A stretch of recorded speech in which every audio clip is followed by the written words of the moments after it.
तो आदाब, नमस्कार, गुड इवनिंग, सत श्री अकाल। एक बार फिर आप तमाम लोगों का स्वागत है क्राइम तक की कहानी के इस एपिसोड में। उम्मीद है पूरी फैमिली अच्छी होगी। आज की कहानी की तरफ बढ़ूं उससे पहले एक जानकारी आप में से बहुत सारे लोगों ने मांगी थी। ओनिबा और शरीक का क्या हुआ। ओनिबा की पूरी फैमिली इस वक्त दिल्ली आई हुई है मिनिस्ट्री ऑफ एक्सटर्नल अफेयर्स से मुलाकात करने के लिए, एनसीबी के अफसरों से मिलने के लिए, केपीएस मल्होत्रा से मिलने के लिए, और इस गुजारिश के साथ कि जल्द से जल्द कतर दोहा से उनकी बेटी और दामाद को वापस हिंदुस्तान लाया जाए। कोशिश शुरू हो चुकी है। ऑलरेडी एनसीबी ने ministry of external affairs, home ministry, PMO से बात की है और कागजी जो खानापूर्ति है वो इस वक्त जारी है। तो उम्मीद यही है कि जल्द से जल्द यहाँ से कोई टीम रवाना होगी। और एक ख़बर ये भी आ रही है कि 18 नवंबर को जो दोहा है उनका नेशनल डे होता है और उस दिन बहुत सारे लोगों को अलग अलग सरकार अपनी जो भी वहाँ के रूलर हैं वो कई लोगों को माफ़ी भी देते हैं। तो एक उम्मीद की किरण ये भी है कि शायद 18 को ऐसा कुछ हो और ओनिबा और शरीक की बेगुनाही को देखते हुए वहाँ के रूलर उन दोनों को माफ़ कर दें और हिंदुस्तान वापस आने की इजाज़त दे दें। तो सारी चीज़ें उम्मीदों पे कायम हैं। जैसे इसमें और कुछ जानकारी अपडेट होगा मैं आप तक ज़रूर पहुँचाऊँगा। अब आते हैं आज की कहानी की तरफ।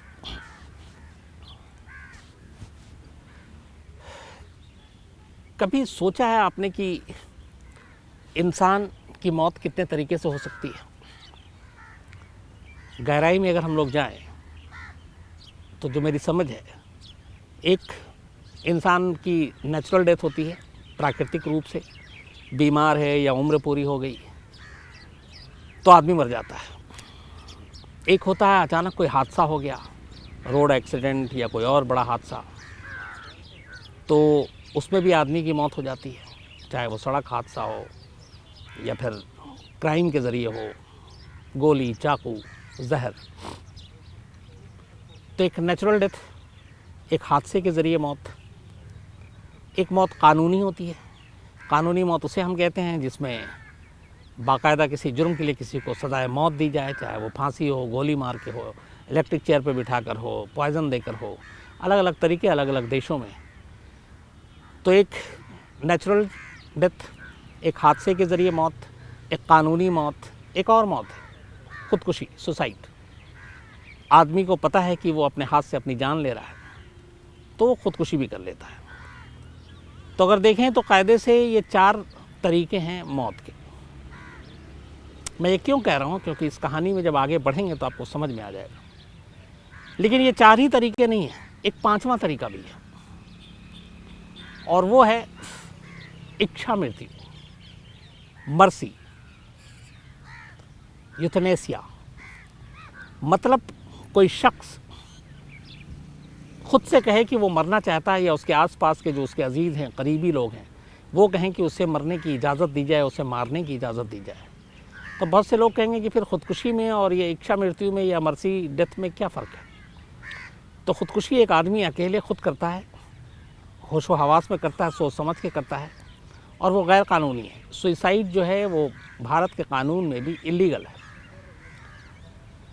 तो मर्सी डेथ या इच्छा मृत्यु, यूथनेसिया या फिर सुसाइड में फ़र्क क्या है? फ़र्क ये है कि यहाँ मरने के लिए बाकायदा कानूनी तौर पर इजाज़त मांगी जाती है। तो जब आप इजाज़त मांगते हैं तो फिर वो अवैध या इलीगल नहीं होता है। हालांकि भारत में मर्सी डेथ या इच्छा मृत्यु के बारे में जो कानून है उसमें क्लियर कुछ नहीं है। कुछ देश हैं ऐसे जहाँ पे बाकायदा इच्छा मृत्यु है कि लोग खुद सरकार से, कानून से इजाज़त मांगते हैं, उन्हें मरना है, मरने की इजाज़त दी जाए। ऐसे कुछ देश हैं जिसमें मैं अगर कहानी से आगे बढ़ूँ उससे पहले, इंडिया में नहीं है, इलीगल है अभी भी कि आप मरना चाहें। नीदरलैंड इकलौता ऐसा कंट्री है जो सबसे पहले जो आया था जिसने लीगलाइज़ किया था यूथनेसिया को, और ये एक अकेला देश है जिसने किसी की इच्छा मृत्यु को मानने की रजामंदी दी थी। अमेरिका की बात करें तो ओरेगॉन इकलौता स्टेट है यूएस का जहाँ पे 1997 में एक बिल पास हुआ था कि हालात को देखते हुए किसी को इच्छा मृत्यु की इजाज़त दी जा सकती है। हालांकि बाकी जो स्टेट हैं वो यूथनेसिया के ख़िलाफ़ हैं। ऑस्ट्रेलिया में भी एक बिल पास हुआ था 1995 में, और वहाँ के नॉर्दर्न टेरिटरी में, और उसमें उन्होंने कहा था कि इच्छा मृत्यु किसी को दी जा सकती है। कोलंबिया ने 1997 में एक कॉन्स्टिट्यूशनल कोर्ट ने वहाँ के ये कहा था कि इच्छा मृत्यु दी जा सकती है, लेकिन इसके लिए मेडिकल बोर्ड, डॉक्टरों की राय ये ज़रूरी है। ब्रिटेन में ये इलीगल है, लेकिन एक लैंडमार्क जजमेंट वहाँ पे कुछ वक्त पहले आया था, जब एक 43 साल की महिला थी जो पैरालाइज थी और उनका गर्दन बिल्कुल काम नहीं कर रहा था और इलाज मुमकिन नहीं, तो उन्होंने खुद से वेंटिलेटर सपोर्ट सिस्टम पे वो थी और उसको हटाने की मांग की थी, जिसकी इजाज़त मेडिकल बोर्ड की मंजूरी के बाद दे दी गई थी। भारत में 2018 में सुप्रीम कोर्ट का एक जजमेंट आया था, और एक ऐतिहासिक जजमेंट है। वो जजमेंट ये था कि अगर मेडिकल बोर्ड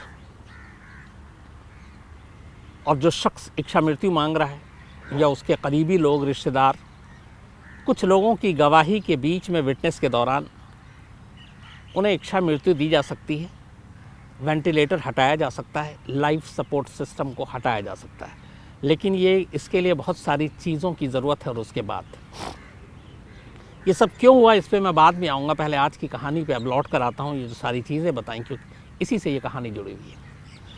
बात 2001 की है।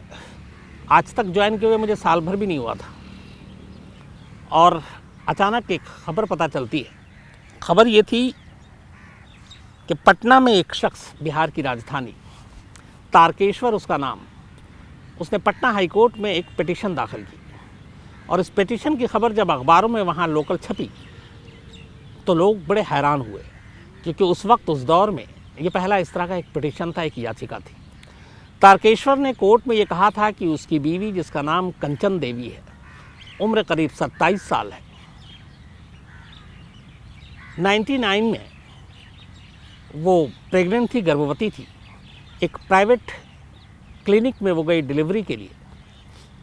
डिलीवरी के दौरान बच्चा जो है वो मुर्दा पैदा हुआ, और कंचन देवी की हालत भी बिगड़ गई। कुछ दिन क्लिनिक में रही, लेकिन हालात सुधरी नहीं, और बाद में पता चला कि डिलीवरी के दौरान ही कंचन देवी कोमा में चली गई थी। कुछ वक्त तक कंचन देवी को वहीं रखा गया क्लिनिक में। वो क्लिनिक में रही, लेकिन हालत नहीं सुधरी। धीरे धीरे वक्त बीता। तारकेश्वर छोटी मोटी नौकरी करता था, गरीब परिवार से था, पटना के कृषि नगर के एक मोहल्ले में रहा करता था। उससे पहले उसको एक बेटा था जिसका नाम सूरज था। सूरज छोटा था, करीब 2 साल का था उस वक्त। तबीयत सुधरी नहीं, कई और डॉक्टरों को दिखाया। डॉक्टरों ने कहा ये कोमा में है, अब इसका कोई मतलब नहीं, एक तरह से एक जिंदा लाश, इसलिए तुम इतना बिल दे नहीं पाओगे, इसे घर ले जाओ। हैसियत थी नहीं तारकेश्वर को, वो अपनी बीवी कंचन देवी को घर ले आया। अब घर वो एक जिंदा लाश को लेकर आया था। कंचन देवी की हालत ऐसी थी कि ना वो हाथ हिला सकती थी, ना पैर हिला सकती थी, ना उठ सकती थी, ना बैठ सकती थी, ना बोल सकती थी, यहाँ तक कि अपनी आँखों की पलकें भी नहीं हिला सकती थी। वो एक बेजान, एक जिंदा लाश थी। बस ज़िंदगी के नाम पे सिर्फ उसकी सांसें चल रही थी, उसकी धड़कनें चल रही थी। बाकी एक जिंदा इंसान में जो कुछ होना चाहिए वो कुछ नहीं था। अब लाने के बाद यहाँ से एक मुश्किल भरा दौर शुरू होता है। एक इंसान जो घर में जिंदा लाश की तरह पड़ा हो, उस पूरे परिवार का दिनचर्या, उस पूरे परिवार की रूटीन बदल कर रह जाती है। लोग आते हैं, मिलकर चले जाते हैं, उनके लिए लगता है कि चलो कुछ नहीं, जिंदा तो है। लेकिन अगर आप 24 घंटे की उसकी दिनचर्या को देखें तो आपको लगेगा कितना मुश्किल होता है उसे संभालना। करीब 4 दिन पटना में रहा मैं इस स्टोरी को जब कवर करने के लिए गया था, और विनोद शिकारपुरी कैमरामैन तब भी मेरे साथ थे। और इन 4 दिनों में मैं करीब 10-12 बार उस घर में गया, कई घंटे बैठा। शूट भी चल रहा था, तारकेश्वर से बात हो रही थी, उनके सास ससुर थे, उनसे बात हो रही थी। और एक उस घर में एक चारपाई पर लकड़ी के कंचन देवी यूं ही कभी लेटा दिया जाता, कभी थोड़ा पीछे तकिया रखकर आधा बिठा दिया जाता है। और हम लोग देखते, बातें करते। हमें इस बात का एहसास नहीं था कि कंचन देवी की कानों तक हमारी बात जा भी रही है कि नहीं जा रही है, वो हमें सुन पा रही है कि नहीं सुन पा रही। लेकिन इन 10-12 विजिट के दौरान मुझे एहसास हुआ कि एक ज़िंदा लाश को पालना कितना मुश्किल काम होता है। डेली नहलाना, कपड़े बदलना। जो उनकी माँ थी कंचन देवी की, उनको देखा मैंने किस तरीके से वो उनके बाल संवारती, यहाँ तक के पाउडर लगाती, ये भी देखा। हंसती मुस्कुराती, एक तरफा बात करती जाती, बबुआ बबुआ कर कर, और ऐसा लगता है कि जैसे वो सारी बातें उनकी बेटी सुन रही है और समझ रही है। उधर से जवाब कोई नहीं आ रहा है, लेकिन माँ इस तरीके से बात करती है जैसे कि वो जो कुछ कह रही है उसका जवाब भी उसे सुनाई दे रहा है। तो ये मैंने जब देखा बड़ा इमोशनल भी हुआ, और ये सिलसिला चलता रहा। धीरे धीरे वक्त बीता। अब चूँकि सास ससुर हर दिन आकर वहाँ पे देखभाल नहीं कर सकते थे, उनकी भी अपनी ज़िंदगी, अपना परिवार था, तो अब सारी चीज़ें आ गई तारकेश्वर पर। तारकेश्वर का एक तो बच्चा छोटा सा 2 साल का, करीब 2 ढाई 3 साल का सूरज, ऊपर से एक बीवी जो एक ज़िंदा लाश। वो ज़्यादा देर बाहर भी नहीं रह सकता। धीरे धीरे करके उसकी नौकरी भी छूटती गई, छोटे मोटे काम कर लेता, कभी कुछ और कर लेता, क्योंकि घर लौटना है, बीवी की देखभाल करनी है। पैसे की कमी आई, थोड़े बहुत उसकी जो खेती की ज़मीन से उसने उसको बेचा, बाद में फिर घर के सामान बेचना शुरू किया। फिर नौबत यहाँ तक आ गई कि अब कुछ बेचने के लिए बचा भी नहीं। इधर वक्त बीतता गया, कंचन देवी ठीक नहीं हो रही, वैसे ही कोमा में। आखिर थक हार कर तारकेश्वर पटना हाईकोर्ट पहुँचता है, और वो अदालत के सामने ये फरियाद करता है कि उसकी बीवी कंचन देवी, जो पिछले लगातार कई सालों से कोमा में है, एक ज़िंदा लाश है, और उसकी वजह से पूरे घर में सब कुछ चीज़ें बदल गई हैं। एक उम्मीद पे वो उसे रख सकता है कि अगर वो ठीक हो जाए, बट डॉक्टर भी इसकी कोई गारंटी नहीं दे रहे हैं, और हमारे पास इलाज के लिए पैसे नहीं हैं, घर चलाने के लिए पैसे नहीं हैं। तो हमें कंचन देवी को इस ज़िंदगी से आज़ाद करने की इजाज़त दी जाए, क्योंकि इस ज़िंदगी से शायद उसके लिए बेहतर मौत है, क्योंकि वो एक लाश बनकर जी रही है। पटना हाई कोर्ट के सामने जब ये चीज़ें आई तो कोर्ट के सामने बड़ी अजीब स्थिति पैदा हो गई कि एक ज़िंदा औरत को मरने की इजाज़त कैसे दी जाए। कोर्ट ने फिर इसको बहुत सीरियसली लिया।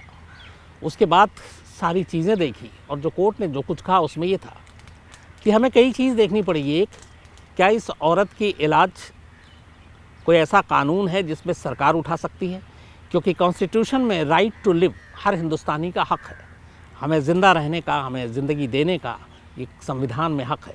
तो क्या इस राइट टू लिव के तहत, राइट टू लाइफ के तहत कंचन देवी सरकार की तरफ से किसी आर्थिक मदद, इलाज की हकदार हैं या नहीं। नंबर 2, जिस तरीके से तारकेश्वर ने कहा कि कंचन देवी की हालत सुधरनी नहीं है, तबीयत ठीक नहीं होनी है, कोमा से बाहर नहीं निकलना है, तो उन्हें मरने की इजाज़त दी जाए, क्योंकि ये उनकी लाइफ की डिग्निटी है कि कम से कम वो एक डिग्निटी के साथ ज़िंदगी जिए या फिर डिग्निटी के साथ मरे। ये भी एक कॉन्स्टिट्यूशन में है कि एक डिग्निटी के साथ मौत होनी चाहिए। तो 2 अलग अलग चीज़ें थी कोर्ट के सामने। एक तो राइट टू लाइफ लिव, जिसमें उसे उस तरीके से ज़िंदा रहने का पूरा अधिकार और हक, उसमें सरकार क्या रोल प्ले कर सकती है, और एक डिग्निटी ऑफ डेथ, इज्जत के साथ मौत। इन दोनों चीज़ों को देखने के बाद, चूँकि उस वक्त तक ऐसे कोई मामले आए नहीं थे, पटना हाई कोर्ट में लंबी बहस हुई, लंबी सुनवाई हुई, और आखिर में कोर्ट ने तारकेश्वर को कंचन देवी की जान लेने की इजाज़त देने से इनकार कर दिया। कहा कि हम ऐसे कोई भी ऑर्डर पास नहीं कर सकते हैं। हाँ, सरकार को एक आदेश ज़रूर दिया कि आप कंचन देवी के इलाज का खर्च उठाएं, क्योंकि तारकेश्वर के पास माली हालत ऐसी है नहीं। पटना हाईकोर्ट के इस फैसले के बाद बिहार सरकार ने कदम उठाया। उसने तारकेश्वर को एक रेलवे का पास इशू किया, एक राशन कार्ड इशू किया, और भरोसा दिया कि वो इलाज के लिए पैसे देगी। लेकिन महीनों साल गुजर गए, पैसे नहीं दिए। उस पास के ज़रिए तारकेश्वर कई बार अपनी उसी ज़िंदा लाश को उठाकर दिल्ली आया, एम्स में भी दिखाया, कोई फ़ायदा नहीं हुआ, वापस गया। फिर धीरे धीरे दिल्ली और पटना का ये सफ़र भी रुक गया, पैसे मिल नहीं रहे थे, और कंचन देवी की हालत सुधर नहीं रही थी। पटना हाईकोर्ट के फैसले के करीब 5 साल और गुजर गए, 6 साल हो गए। इसके बाद तारकेश्वर एक बार फिर पटना हाईकोर्ट पहुंचता है। इस बार अपने बेटे को भी वो एक साथ में लेकर जाता है उस एप्लीकेशन में, जिसमें सूरज अब थोड़ा सा बड़ा हो गया था। तो बाप और बेटे अब दोनों पटना हाई कोर्ट के आगे जाकर गुहार लगाते हैं कि हमें अपनी बीवी, और सूरज कहता हमें अपनी माँ को इस ज़िंदगी से निजात दिलाने का हक दिया जाए, इजाज़त दी जाए, क्योंकि उसकी ज़िंदगी मौत से बदतर है, इसलिए मौत ज़रूरी है। पटना हाई कोर्ट ने फिर इनकार किया। इसके बाद मीडिया में बहुत सारी ये खबरें आई,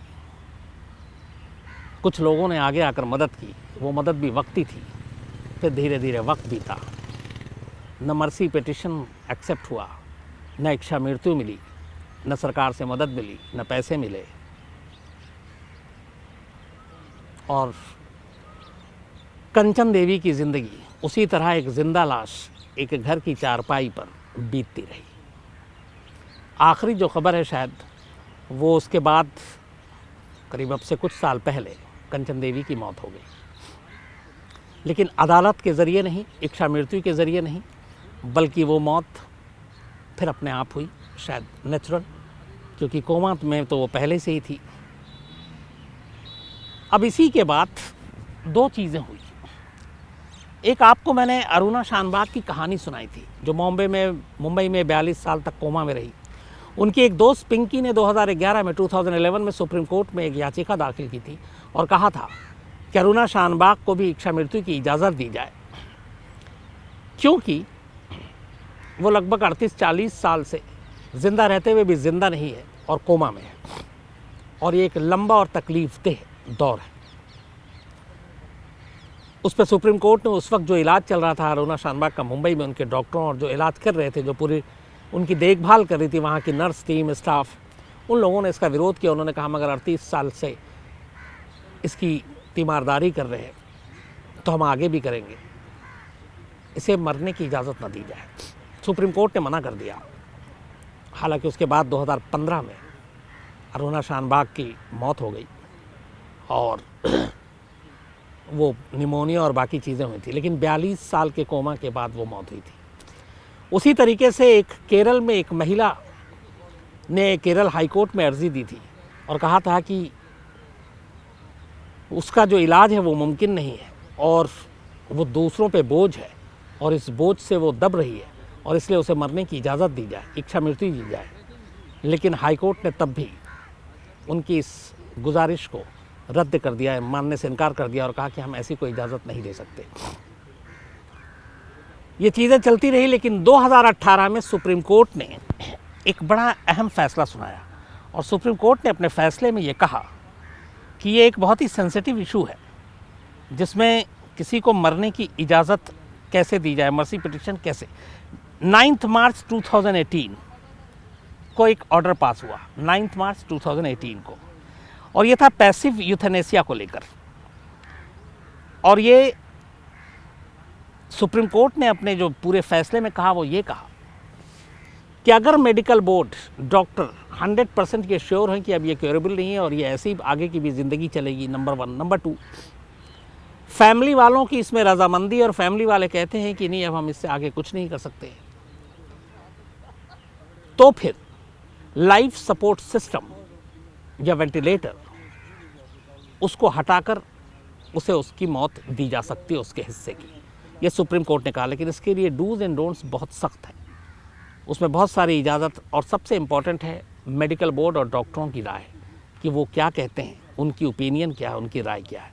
लेकिन 2018 में एक जजमेंट के दौरान सुप्रीम कोर्ट ने थोड़ा बहुत ही सही यूथनेसिया को लेकर, इच्छा मृत्यु को लेकर, मर्सी डेथ को लेकर एक तस्वीर सामने रखी, और वो ये रखी है कि अगर ये सारी चीज़ें लगे कि अब मुमकिन नहीं है, इसकी सुधार कोई ज़रा सी भी गुंजाइश नहीं है और ये लाइफ सपोर्ट सिस्टम और वेंटिलेटर पर ही इसको ज़िंदा रखा जा सकता है और कोई दूसरा रास्ता है नहीं, तो उस वक्त परिवार, करीबी, डॉक्टर, इन लोगों की सहमति के बाद, कुछ विटनेस की सहमति के बाद, उसके लाइफ सपोर्ट सिस्टम को हटाकर, उसके वेंटिलेटर को हटाकर उसे ज़िंदगी से आज़ाद किया जा सकता है। मैं जब आज ये कहानी सुना रहा था तो अचानक मेरी, बहुत सारे आप लोग लिखते हैं कि कहानी के दौरान तस्वीरें आंखों के सामने घूमती हैं। मैं सच बता रहा हूँ कि जब ये कहानी सुना रहा था तो करीब 18-19 साल पहले का वो मंज़र वो तारकेश्वर, वो कंचन देवी की माँ, जिस तरीके से वो उसके कंघी से बाल बना रही थी। मुझे याद है हाथ में पाउडर लेकर वो उसके चेहरे पे पाउडर लगा रही थी, और उससे जिस तरीके से वो बातें की जा रही थी, थोड़ा उसमें भोजपुरी लैंग्वेज में था बउआ और सारी चीज़ें, वो सारी चीज़ें आंखों के सामने घूम गई।